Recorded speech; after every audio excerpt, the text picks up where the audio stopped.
Hi guys, வாங்க பார்க்கலாம். மணக்க மணக்க புளி சாதம் செய்வது எப்படி என்பதை பற்றி பார்க்கலாம்.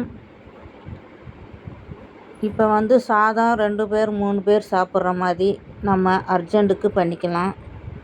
வெளியூர் எங்கேயும் போகணுன்னா, கோயிலுக்கு போகணுன்னா நம்ம புளி சாதம் கட்டி எடுத்துகிட்டு போவோம்.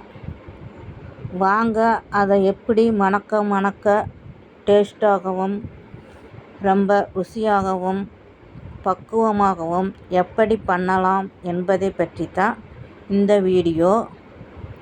நீங்களும் வீட்டிலேயே ட்ரை பண்ணி பாருங்கள். வாங்க பார்க்கலாம். இதுக்கு என்னென்ன பொருட்கள் எடுத்துக்கலாம், நம்ம அட்வான்ஸாக முன்னாடி எடுத்து வச்சுக்கலாம். சாதம் வடித்து எடுத்து வச்சாச்சு பக்குவமாக. கடலைப்பருப்பு, மிளகாய் வத்தல், சிறிது கடுகு, மஞ்சத்தூள், கருவேப்பிலை, புளிக்கரைசல் எல்லாம் எடுத்து நம்ம அட்வான்ஸாக வச்சுக்கிறோம். நல்லெண்ணெய் ஊற்றி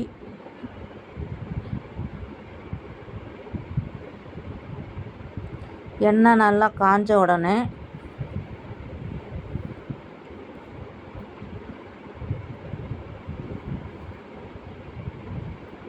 சிறிது வெந்தயம்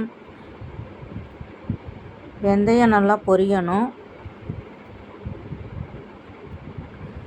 கடுகு நல்லா பொரிஞ்சு வந்துட்டுருக்கு. மிளகாய் வத்தல்,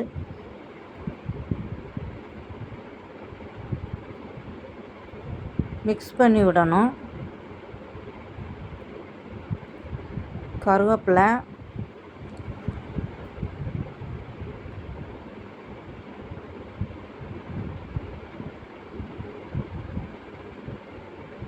எல்லாமே பார்த்திங்கன்னா தேவைக்கு தான். சிறிது மஞ்சத்தூள் போட்டு நல்லா பொரிஞ்சு வந்துட்டுருக்கு.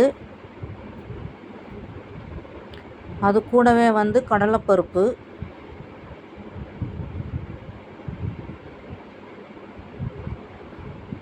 நல்லா கிளறி விடணும். அந்த எண்ணெயிலே அது பொரிஞ்சு வரணும். அப்புறம் கடலைப்பருப்பு சிறிது அதுவும் சேர்த்து நன்றாக கிளற வேண்டும்.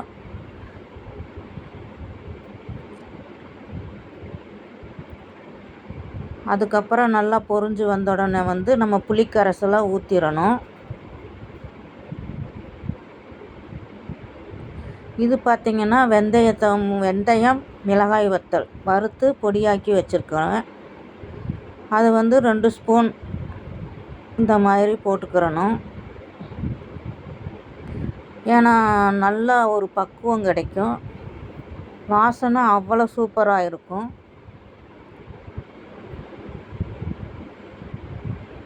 நல்லா கொதிஞ்சு வரணும். கல் உப்பு சேர்த்துக்கிறேன் சிறிது, தேவையான அளவு. பெருங்காயத்தூள்,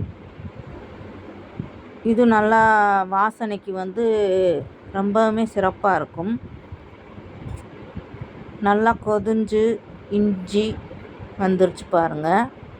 இப்போ சாதத்தை நல்லா மிக்ஸ் பண்ணிடணும். சூப்பராக இருக்குது பாருங்கள்.